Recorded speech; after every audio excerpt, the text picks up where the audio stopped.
Okay, hi, my name is Beth Lunsford, and I've been asked by several people to try to show you guys how I edit things in WavePad. Okay, right here you see I've got my WavePad open. Okay, I've got a pretty old version of WavePad, so yours might look a little different than this. But I have my EchoVox session loaded, you can see, into the WavePad. I'll load the whole thing.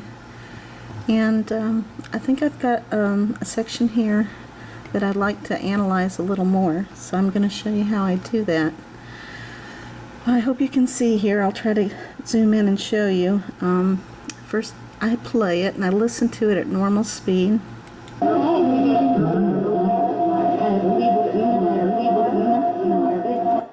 Okay, and I think I'm going to highlight where I think I hear a spirit speaking, which is about here.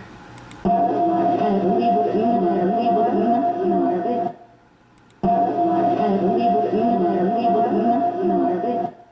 I believe they're saying something about I believe it's the answer, or I believe we have the answer. So I want to kind of clarify that so I can hear better what they're saying. Okay, so first thing I do is I'm going to slow this down first and make it just a little slower. So let me try to zoom in here so you can see. These are my controls. Okay.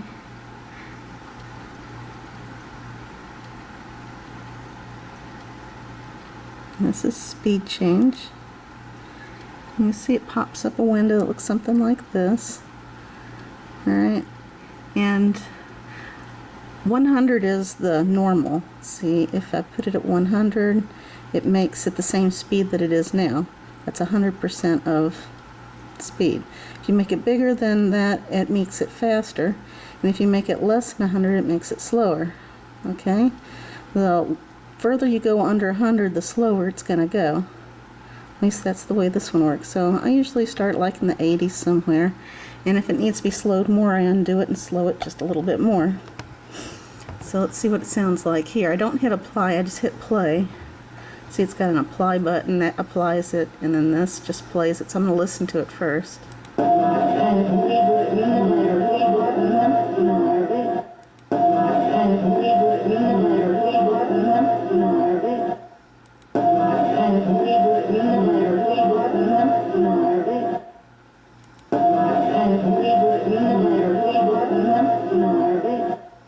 Okay, I'm going to apply that.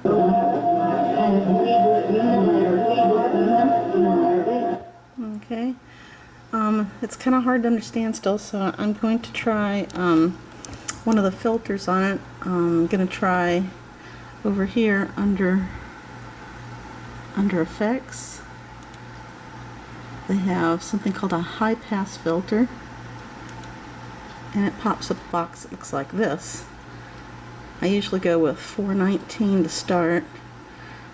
Again, I'm not going to apply it, I'm just going to listen to it and see if it helps.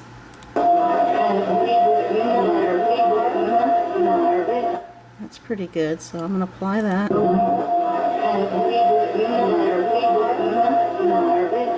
Okay, and there's a lot of background noise, so I'm going to try to reduce the noise on that. So if you come up here to this menu, this icon here says noise reduction, and it pops up a box that looks like this. I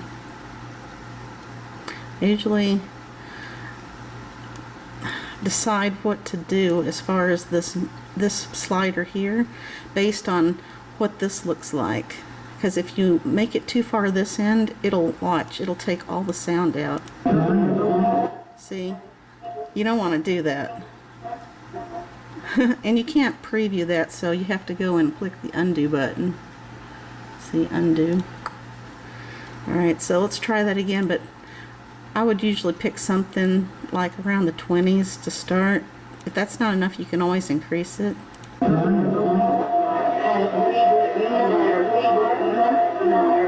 Okay, and I see how that kind of dropped the background voices down a little, but left the main voice in the foreground. That's how you pop out the voices that are the strongest. That doesn't always work for like faint stuff that's underneath everything, but in this case it's a good thing to do. But before you do this, you want to raise the pitch, or you want to put a high pass filter over the top of the strong dominant voice before you do this, so that it remains. If you do this before you apply the high pass filter, then it's going to get washed out when you do the noise reduction. Understand? And if you do the slowing after you do all this, you're just going to have to redo the high pass filter, because when you slow the piece or the segment down, it's going to lower the volume on it, or lower the tone of the voice. So make sure you do the slowing first, then the high pass filter, then the noise reduction. You don't always need to do all of these things. It just kind of depends on the quality of the clip and what's going on in there. Okay, so then you listen to it and see what you think. Okay, it's not saying what I thought it did. And, you know, sometimes that's the case, you know, which is why I do this. You know, it's like, okay, well, if I had just left it the way I thought it was, then I would have been wrong. Okay, so in this case, it's a good thing that it isn't what I thought. So, you know, I undo it all and move on to the next thing I think I've got. So, in my particular version here, you can just click undo like up to 15 times. And see, it grays out when you no longer have anything to undo. And then you just move on to the next segment. And that's how I review an entire session. Just like highlight like 10 seconds at a time. It depends on how long. This is a 20-minute segment here, so it's going to take me a long time doing it this way. So I might just, you know, click here and click play until I hear something I think might be important.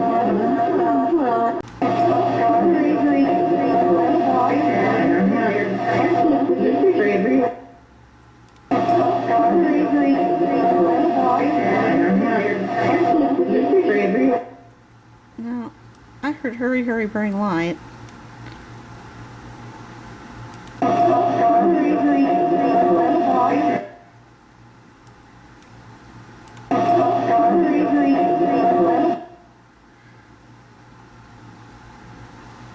That's really noisy. I'm going to do noise reduction on that first, and I'm going to raise this a little.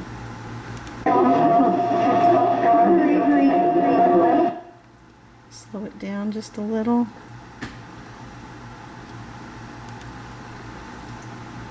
I'm going to do it like 70, around lower 70s.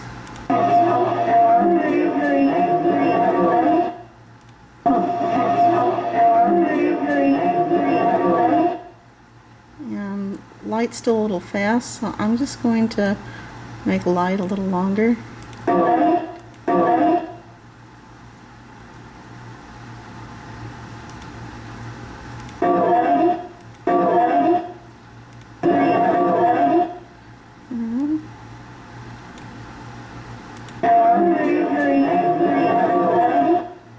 Okay, now a high pass filter.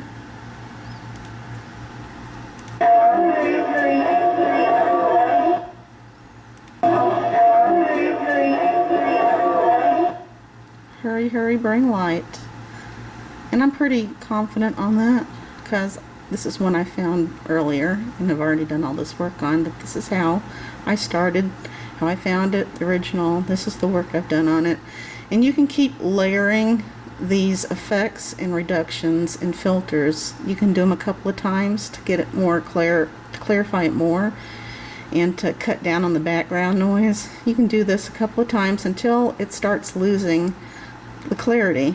Once it starts to muddy, then you can't do it anymore. And you don't want to do pitch changes if you can help it. I sometimes do them just for myself to see if I can understand them better, but I don't save them usually to the file, because they add a bunch of warbling distortion sounds to it, and that can really make it more difficult to hear. So I avoid pitch changes if you can. Just stick with speed change to slow it down. I rarely need to speed things up. And over under effects, either high pass filter or the dynamic range compression.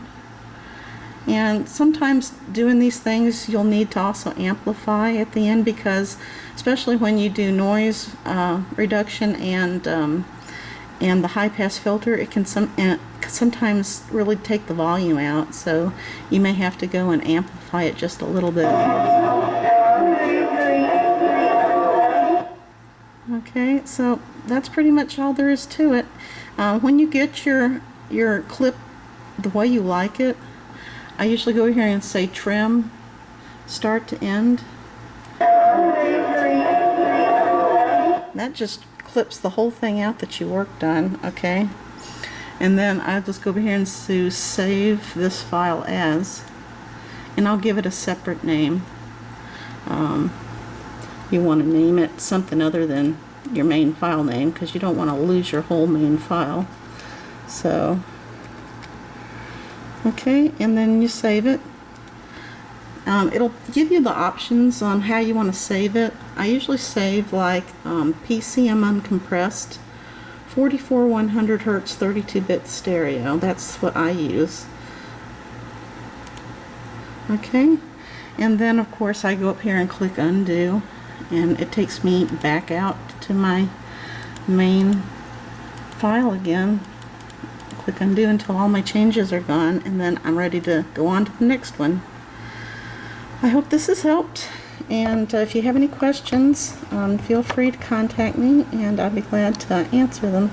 Thank you.